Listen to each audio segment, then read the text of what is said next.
Praise Lord. यीशु मसीह के मधुर नाम से आप सभी को स्वागत। आज का ऑनलाइन सर्विस में जुड़ने के लिए बहुत बहुत धन्यवाद। पिछले हफ्ते हमें बहुत कुछ सीखे। आज आपके जीवन में एक नया विषय लेकर आए हैं। आज का विषय है मिस्ट्री ऑफ पेन, यानी कि आप हिंदी में कह सकते हैं दर्द का रहस्य। हमें बीच में ब्रदर जोनाथन है।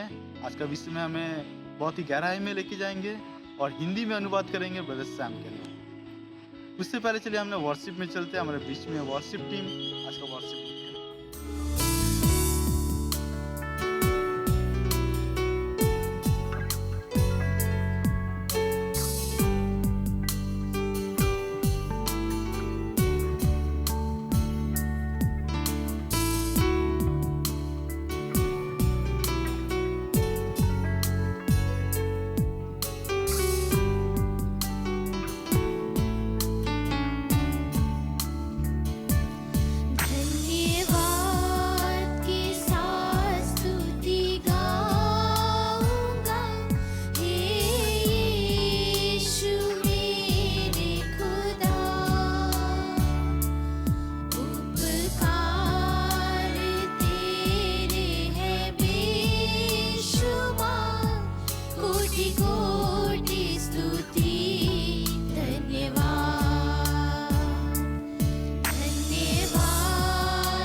कोटि कोटि स्तुति धन्यवाद, कोटि कोटि स्तुति धन्यवाद, कोटि कोटि स्तुति धन्यवाद।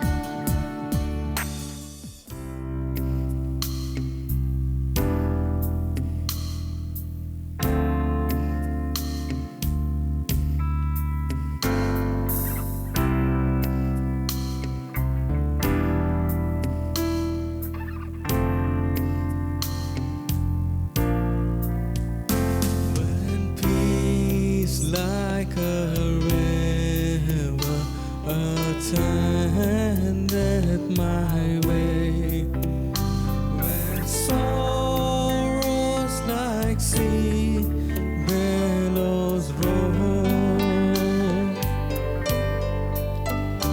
whatever my Lord thou hast taught me to say, it is well with my soul. It is well with my soul.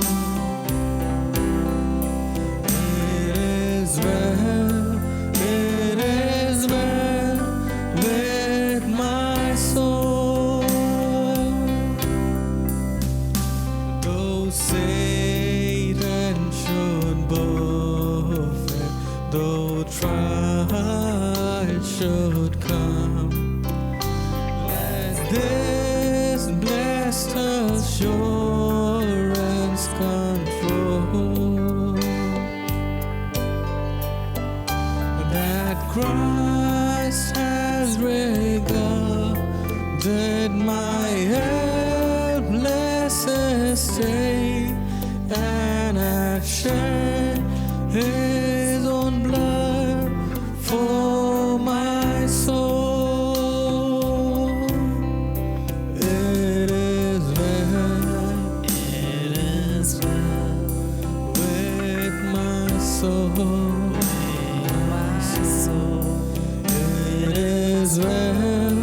It is well with my soul.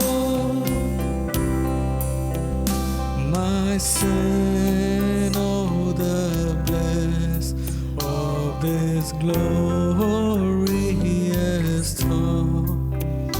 My sin, not in part, but the whole,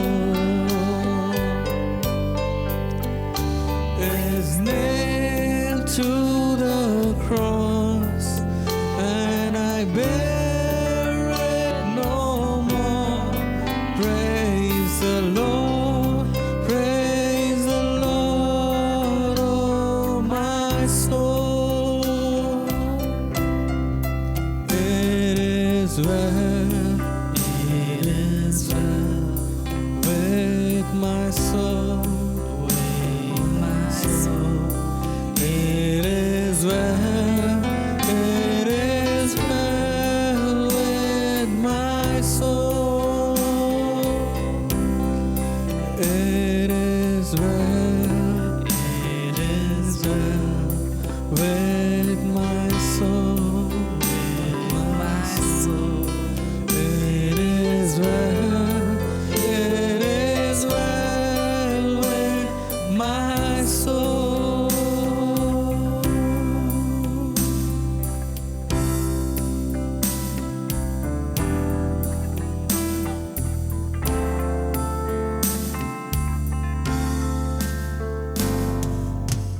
Good morning to all of you watching us.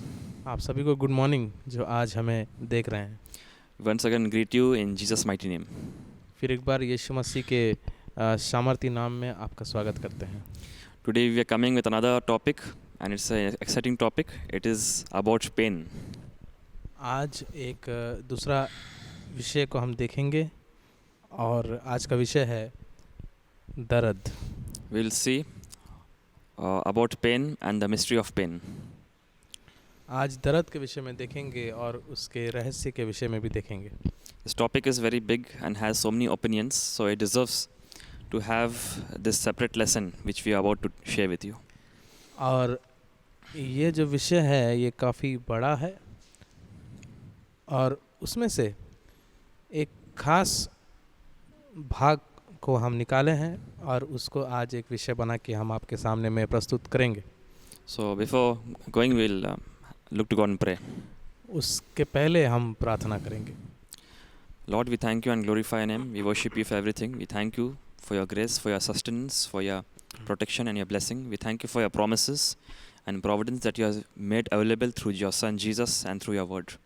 We commit ourselves into your hand and we commit the viewers into your hand. We ask you to teach us through these teachings.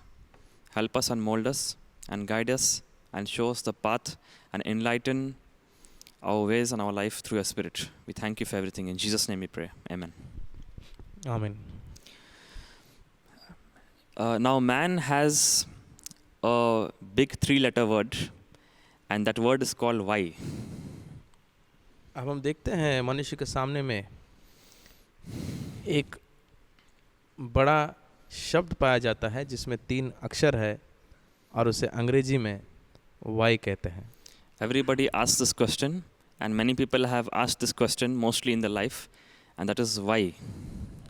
और हर एक के पास में ये प्रश्न मौजूद है और काफ़ी लोग खुद से ये प्रश्न पूछते हैं कि क्यों। In the book of Psalms, David asks why in 24 verses. और भजन संहिता की पुस्तक में हम देखते हैं कि दाऊद ने 24 दफ़ा क्यों कहकर पूछा। Many people want to know why something happens and why there is pain. काफ़ी लोग जानना चाहते हैं कि क्यों कुछ घटना उनके साथ में घटता है और क्यों इतना दर्द है। Even there is a figure in the Bible, his name is Job. Even he asked why to God.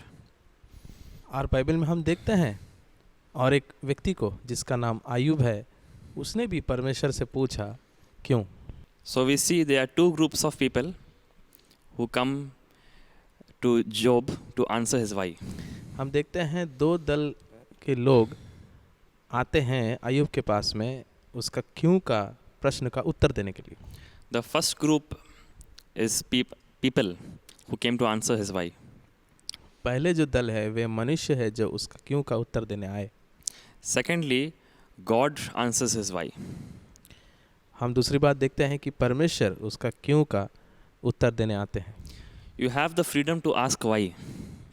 क्यों पूछने का आपके पास में आज़ादी तो है, But everyone is not supposed to answer your why. मगर आपका क्यों का उत्तर देने के लिए हर कोई ये ज़रूरी नहीं समझता। When Job was suffering, his friends had many answers and they came to him explaining him that he was suffering because of his sin. जब आयूब पीड़ा में था, दुख में था, तो उसके मित्र उसके पास में आके उससे कहने लगे कि तुम शायद इसलिए इतना दुख सह रहे हो क्योंकि यह तुम्हारा पाप का परिणाम है। But when Job asked why, God came to Job with another question. He said, "Where were you when I created the foundations of the earth?" मगर परमेश्वर जब आते हैं उत्तर देने के लिए तो वो आयूब से पूछता है कि मेरा उत्तर यह है कि क्या मैंने जब इस पृथ्वी की नींव को तैयार किया उस समय तू था। So God comes to Job with another question. In other words, if Job was with God and saw the whole picture, maybe he would not ask why. तो हम देखते हैं उत्तर देने के बावजूद उसके विपरीत हम देखते हैं कि परमेश्वर उससे एक प्रश्न लेके उसके पास में आते हैं और हम यह कहना चाहते हैं अगर आयूब परमेश्वर के साथ रहता तो वो सारा चित्र को समझ जाता। Now in the Bible, who is the first person to ask why? Bible में सबसे पहला व्यक्ति कौन है जिसने क्यों कहकर प्रश्न किया। In Genesis 4:6, this person is God. उत्पत्ति का अध्याय उसका जो है 4 अध्याय और उसका 6वां पद में देखते हैं परमेश्वर खुद ये प्रश्न पूछता है। God says to Cain, "Why is your countenance fallen? Why are you sad?" परमेश्वर काइन को ये प्रश्न पूछता है कि तेरा चेहरा क्यों उतरा हुआ है, तू क्यों इतना दुखित है। So one of the reason people ask why is because first God asked why. तो हम यह कह सकते हैं यह एक कारण हो सकता है क्योंकि लोग क्यों कहकर पूछते हैं, क्योंकि शायद परमेश्वर ने क्यों कहकर पूछा था। Because when man sinned and failure was found in man, then God began to ask why. क्योंकि मनुष्य ने जब पाप किया और मनुष्य के जीवन में हार नज़र आने लगा तो परमेश्वर ने उससे ये प्रश्न पूछा क्यों। And so people began suffering because of other people. तो हम देखते हैं लोग दुख सहने लगे दूसरे लोगों के कारण से। So we know that sin plays a vital role in introducing pain in the world. तो हम जानते हैं कि आज जो है ये पाप जो है काफ़ी एक जो है बड़ा भूमिका निभाती है इस संसार में लोगों को क्यों पूछने के लिए। So one person asked that he asked a pastor why there is so much suffering and why there are people who are coming in the world with different sufferings. एक व्यक्ति आके एक पासवान से पूछता है कि क्यों इतना दुख है इस संसार में और क्यों इतने सारे लोग इतने दुख को झेल रहे हैं। The pastor answered, "Would you ask me the same question before Adam sinned?" Paswan ने उससे प्रश्न पूछा, क्या यही प्रश्न को लेकर के आप मेरे सामने में आएंगे अगर आदम के पहले होता तो। So we know and clearly in this Christian context that sin brought lot of deficiency in man. तो हम जानते हैं कि पाप बहुत सारा दुर्बलता और काफ़ी जो है गलतियाँ लोगों के जीवन में लाया। So let me give you a small illustration. हम छोटा सा एक दृष्टांत आपको देना चाहते हैं। There were two people who were going on a boat. 2 लोग नाव पे सवार होके जा रहे थे And each of them had a small chair and they were sitting on it in the boat. और उन दोनों के पास में एक छोटा चेयर था, दोनों जो है वो चेयर में बैठे थे। One person began digging a hole under his chair on the boat. एक व्यक्ति जो है उसके चेयर के नीचे जो है नाव पे एक छेद बनाने के लिए वो शुरू किया। And the water started coming into the boat. और पानी जो है वो नाव के भीतर में आना शुरू किया। And another person who was sitting there, he scolded him and told that why he's making a hole under his chair. और एक व्यक्ति जो चेयर में बैठा हुआ था इसको डांटता है और इसको बोलता है कि आप क्यों अपने चेयर के नीचे में नाव पर एक छेद बना रहे हैं। And this boy replied that I am digging a hole under my own chair and why are you interfering in what I am doing? तो ये व्यक्ति उससे कहने लगा कि मैं अपने चेयर के नीचे नाव पे एक छेद कर रहा हूँ तो आपका वहाँ पे क्या प्रॉब्लम है। So this is the same situation in our society and in the nations. तो यही परिस्थिति जो है हमारे आसपास भी दिखता है और राज्य में भी दिखता है। These individuals can be your friends, your neighbors, your parents or any leaders. ये व्यक्ति जो है आपके मित्र हो सकते हैं, आपके रिश्तेदार हो सकते हैं या कोई भी एक ऐसे व्यक्ति हो सकता है। They participate directly or indirectly in giving you some pain. कहीं ना कहीं वो एक किरदार निभाते हैं आपको दर्द देने के लिए। For example, we did not eat the fruit in Genesis chapter 3. उदाहरण के तौर से उत्पत्ति का पुस्तक उसका 3 अध्याय में वो फल हम लोग नहीं खाए। But Adam and Eve ate it. मगर आदम और हवा ने खाया। But that passed on to us that we are still suffering because of that. मगर हम देखते हैं वो हमारे ऊपर में जो है चले आया, और जिसका वजह से हम भी आज दुख भोग रहे हैं। This is one dimension, and there are many ways people participate, and because of other people, others are suffering. तो हम देखते हैं कि लोग इसमें भाग लेते हैं, और कुछ कुछ लोगों के वजह से बहुत सारे लोगों को ये परिस्थिति झेलना पड़ता है। So even a plane can have an accident and a plane can crash. एक हवाई जहाज का भी एक्सीडेंट हो सकता है और वो जो है क्रैश भी हो सकता है। Why? Because there is deficiency in man. Maybe they did not make the aeroplane and the parts properly. ऐसे क्यों हो सकता है? शायद मनुष्य के भीतर में कुछ न कुछ कमी है, जिसका वजह से वो उस प्लेन को सही से बना नहीं पाया। So we see that sin participates and causes many channels through which pain comes. और हम देखते हैं पाप बहुत सारा किरदार निभाता है, और कहीं ना कहीं से जो है वो भीतर आता है और बहुत सारे दुखों को भी लाता है।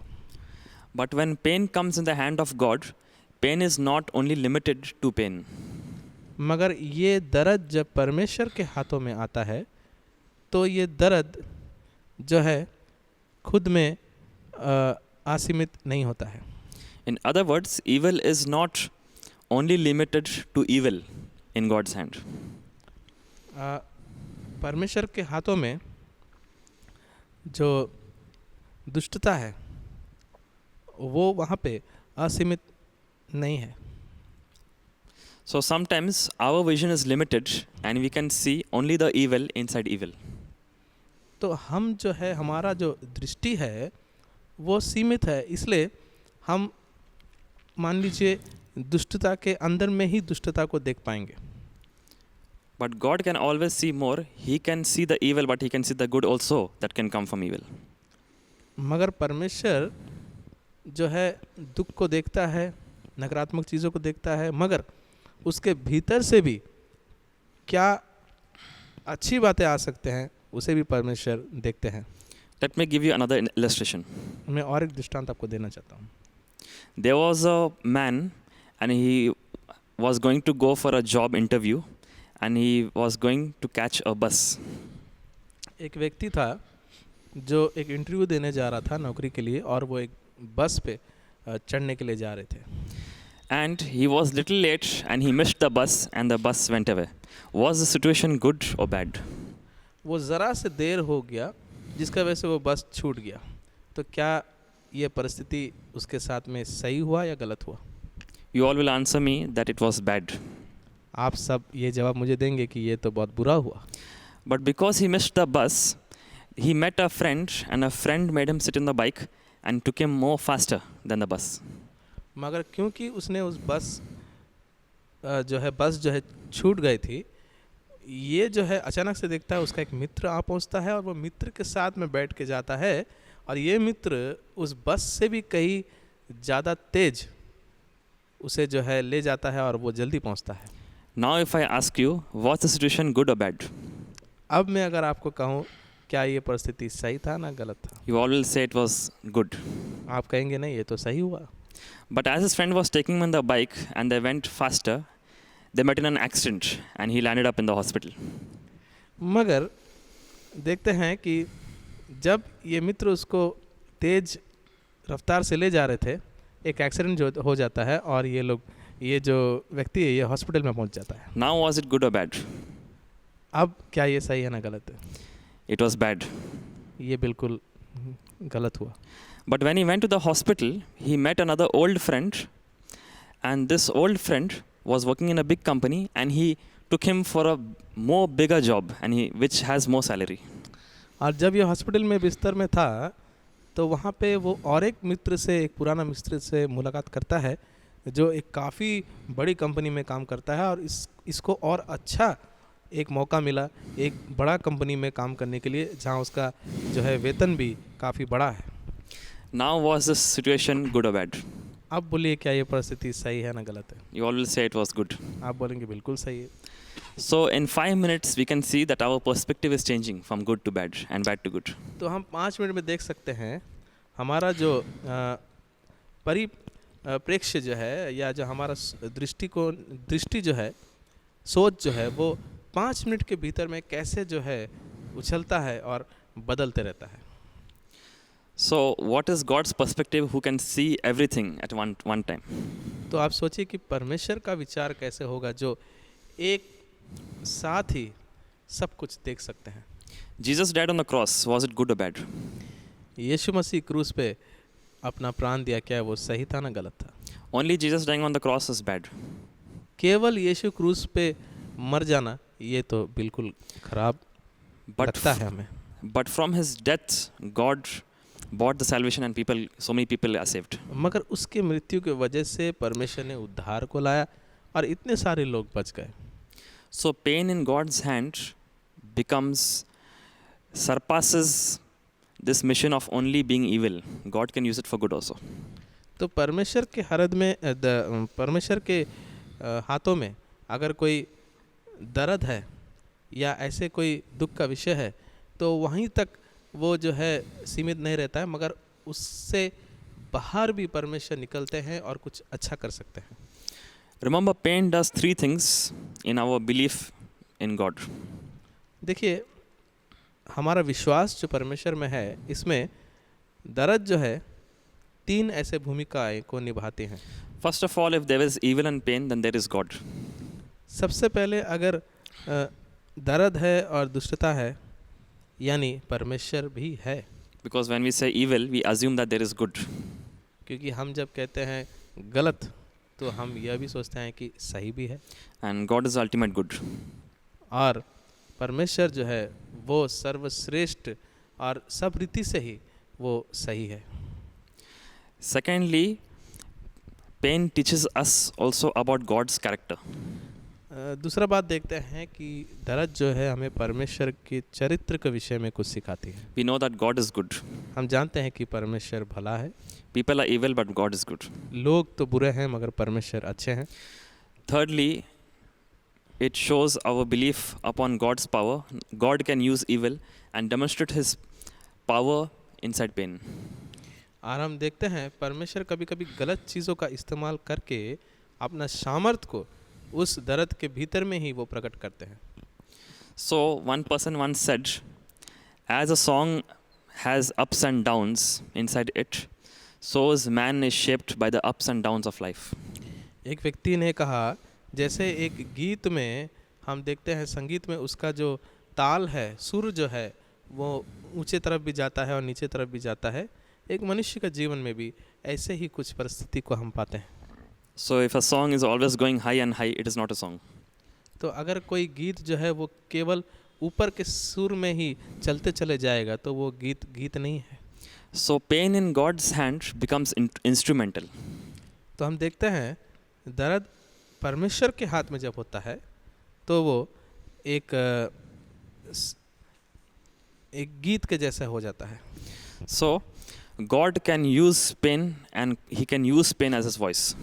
आप परमेश्वर दर्द का इस्तेमाल भी कर सकते हैं और वो इस्तेमाल अपने शब्दों के द्वारा कर सकते हैं। So you can notice, we know that people are suffering, but we don't know in which department they are suffering. तो हम जानते हैं कि लोग तो दुख सह रहे हैं, मगर किस क्षेत्र में या किस जगह में वो सह रहे हैं ये तो हम नहीं जानते। So pain becomes a tool. We all know many people that if it was not for pain, they would not come to God and they would not grow in God. हम जानते हैं अच्छे तरीक़ा से कि काफ़ी बार हम देखते हैं कि अगर दर्द बहुत सारे जीवन में नहीं आते, अगर दुख बहुत सारे लोगों के जीवन में नहीं आते तो शायद कभी भी परमेश्वर के पास नहीं आते और परमेश्वर को आके जो है वो अपने दुख को नहीं बोलते। In Genesis chapter 2, we know that God formed man from the dust of the earth. उत्पत्ति का पुस्तक उसका 2 अध्याय में हम जानते हैं कि परमेश्वर ने मनुष्य को मिट्टी से बनाया। And in the Hebrew language, the word for form is yatsar. और इब्रानी भाषा में अगर देखें तो ये जो उत्पन्न करने का जो शब्द है उसे यकसार कहते हैं, And it means to press something just like a potter who presses the clay. और जिसका मतलब होता है जैसे कुम्हार मिट्टी को जो है वो पीसता है, अपने हाथों में दबाता है, उसी प्रकार से दबाने की जो क्रिया है उसको कहते हैं। Interestingly, that Hebrew word shows the hand of God pressing and the clay and making the man. और अगर हम जो है ध्यान से अगर देखें इब्रानी शब्द को, उसका मतलब ये हो रहा है कि परमेश्वर का हाथ जो है वो मिट्टी को जो है वो दबा रहा है और उसमें से वो मनुष्य को तैयार कर रहा है। That same word in the Bible is used for pain and suffering and pressure.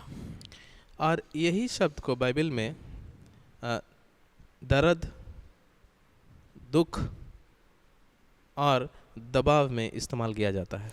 It is the same word used by Jesus when he says you have to travel through the narrow way. और यही शब्द यीशु के द्वारा भी इस्तेमाल किया गया था जब उन्होंने कहा कि आपको जो है वो सकरा रास्ता में जाना है।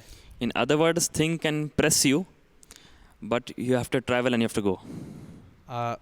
उसका मतलब यह है कि बहुत सारे दबाव आपके जीवन में आ सकता है, मगर आपको जो है यात्रा करते रहना है। This same word is found in the word for Egypt in the Hebrew language. यही शब्द को इब्रानी भाषा में मिस्र देश के लिए भी पाया जाता है। And that place we know it was a place of oppression and suffering. और हम जानते हैं कि वो एक ऐसा जगह था जहाँ पे काफ़ी पीड़ा और दुख वहाँ पे सहना पड़ा। But when God visited Egypt through the 10 plagues, we saw that the Hebrews came out from that place. मगर हम देखते हैं जब परमेश्वर वो 10 जो है प्लेग्स को वहाँ पे देते हैं, इजिप्ट में महामारी को भेजते हैं, तो ये सारे लोग जो इज़राइल के लोग हैं वहाँ से निकल के बाहर आते हैं। The 10 plagues can be also seen as the fingers of God. Moses calls it the fingers of God. ये 10 महामारी जो है, मूसा नबी जो है इसे परमेश्वर के उंगलियों के जैसे वो मान के चलते थे। Because we have 10 fingers and there were 10 plagues. क्योंकि हमारे पास 10 उंगलियां हैं और 10 महामारी को भी देखते हैं। So there can be situations and there can be different types of situations. But God can use it as his fingers to mold someone and to create someone. तो परिस्थिति बहुत सारा हो सकता है, मगर परमेश्वर किसी का इस्तेमाल कर सकता है उस परिस्थिति को बदलने के लिए। In Abraham's life, the many scholars have noticed that there were 10 tests in his life. Ibrahim के जीवन में कई सारे विद्वान ने देखा कि उसके जीवन में 10 ऐसे परीक्षाएं आए। But we can also see it as 10 fingers of God through which God shapes us. मगर ऐसे भी हम देख सकते हैं ये 10 उंगलियां हैं परमेश्वर का, जिसके माध्यम से वो हमें तैयार करता है। Secondly, the word for form, when God formed Adam, from the same word we get the word for oil. दूसरी बात यह है, आदम के लिए जो ये तैयार करने का जो शब्द है परमेश्वर ने इस्तेमाल किया, तो ये शब्द तेल को भी दर्शाता है। And that is the meaning, and that word actually comes from the olives. When they used to press the olive, the oil would come out. और उसका मतलब यह है कि जैतून का जो फल है उसे जब वे लोग दबाते थे तो तेल बाहर आता था। So don't get worried sometimes about pressure, but pressure sometimes pulls out those qualities which God gave inside you. तो कभी कभी जब कुछ दबाव आता है तो उससे ना घबराए, क्योंकि हो सकता है उस दबाव के कारण से आपके भीतर से कुछ अच्छी बातें बाहर आ जाए, कुछ चरित्र बाहर आ जाए। God was in Jesus. परमेश्वर यीशु में थे, That is why he is Jesus Christ. इसलिए वो यीशु मसीह है। Christ means anointing. मसीह का मतलब अभिषेक किया हुआ। When Jesus died, the Christ inside him and that God came outside from him. जब यीशु मर गए थे तो उसके भीतर से वो जो मसीह जो है वो निकल आया था। Sometimes pain and pressure pulls out that anointing and the ability God has given inside your spirit. कभी कभी दबाव और दर्द के कारण से आपके भीतर का जो चरित्र है, जो खासियत है, वो बाहर आ जाता है। So finally, I want to close with this thing that problem is not only translated, a problem can be interpreted. और आखिरी में मैं ये कहना चाहता हूँ कि कोई समस्या का केवल अनुवाद ही नहीं किया जा सकता है, मगर उस समस्या का कोई तोड़ भी हो सकता है। Many people will give you a translation of your sin. You did some mistake, you are suffering. You are sinning, you are suffering. बहुत लोग शायद आपको ऐसा कहेंगे कि आप पाप कर रहे हैं ना, इसलिए आप भोग रहे हैं। So many people ask, why do bad and evil things happen to good people? बहुत सारे लोग पूछते हैं कि जो बुरा चीज़ होता है वो भले लोगों के साथ में क्यों होता है। The answer can be, just because you are good, that is why evil is coming to you. तो उत्तर ये हो सकता है कि आप केवल भले हैं, इसलिए बुराई आपके पास में आ रहा है। For example, you are made in the image of God. उदाहरण के तौर से आपको परमेश्वर के रूप में रचा गया है, And Satan wants to destroy that image. और शैतान उस चरित्र को, उस रूप को खराब करना चाह रहा है। Jesus was life when he came here. यीशु जीवन थे जब वो यहाँ आए, And so he attracted death to him. तो इसलिए उसने मृत्यु को आकर्षित किया। David was a king. Dawood एक राजा था, So he attracted Saul, and Saul was a king, and he was coming and fighting with David. तो उसने साउल को आकर्षित किया। साउल आके बार बार उससे लड़ाई करता था। Pain is not only limited to speak to you about your mistakes. केवल आपके गलतियाँ को आपको बोलने के लिए वो दर्द जो है सीमित नहीं है, But pain also has a voice that can tell you about your mission. मगर दर्द के पास में एक आवाज़ भी है जो आपके लक्ष्य के बारे में आपको कह सकता है। And so when you give your life to God, God can use pain and suffering to bring something good from there. तो इसलिए आप जब अपना जीवन को परमेश्वर को सौंपते हैं, तो उस दर्द के भीतर से ही परमेश्वर कुछ अच्छा निकाल कर सकता है। I want to close with this final statement. मैं आखिरी एक बात कहकर समाप्त करना चाहता हूँ। One person once said that if God gave me all his power, I would make many changes in 24 hours. एक व्यक्ति ने ऐसा कहा कि परमेश्वर अगर अपना सारा सामर्थ्य मुझे दे दे, तो मैं 24 घंटे के भीतर में बहुत कुछ बदल दूंगा। But if God also gave me his wisdom too, then I would leave things as they are. मगर अगर परमेश्वर अपना ज्ञान मुझे दे दे, तो जो चीज़ें जैसे हैं वे वैसे ही छोड़ दूंगा मैं। So God has power, but God has all the wisdom also. तो परमेश्वर के पास सामर्थ्य भी है और परमेश्वर के पास सारा ज्ञान भी है। And so we need to trust him, and we need to trust his character. तो उसके चरित्र के ऊपर में और स्वयं परमेश्वर के ऊपर में भी हमें विश्वास को रखना है। And so as Christians, God does not want us to live with questions, but God wants us to live with answers. तो एक मसीह होने के नाते हमें परमेश्वर नहीं चाहता है कि हम केवल प्रश्न के साथ ये जीवन बिताए, मगर परमेश्वर चाहते हैं कि हमारे पास में उत्तर रहे। And so we need to remember these things. तो ये बातें हमें ध्यान रखना जरूरी है। May God bless us.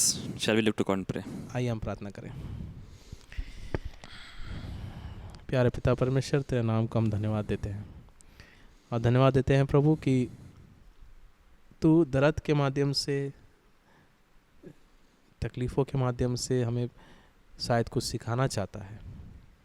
हम कई बार नहीं समझते हैं, हम कई बार प्रश्न पूछते हैं, मगर उत्तर तू ही है और हमें वो उत्तर समझने में सहायता कर कि तू हमें ज़रूर कुछ सिखाना चाहता है, दिखाना चाहता है और तेरे राज के लिए भी हमें इस्तेमाल करना चाहता है।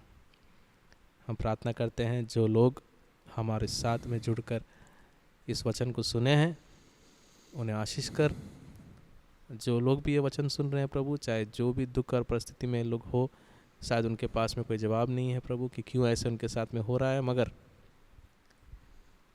उनके ज्ञान को तू ज्योति से भर प्रभु, ताकि वो लोग और भी समझ पाए कि तेरा उद्देश्य जो है वो कुछ और ही है, और जो भी होगा प्रभु उनके जीवन में तेरे इच्छा का अनुसार ही होगा।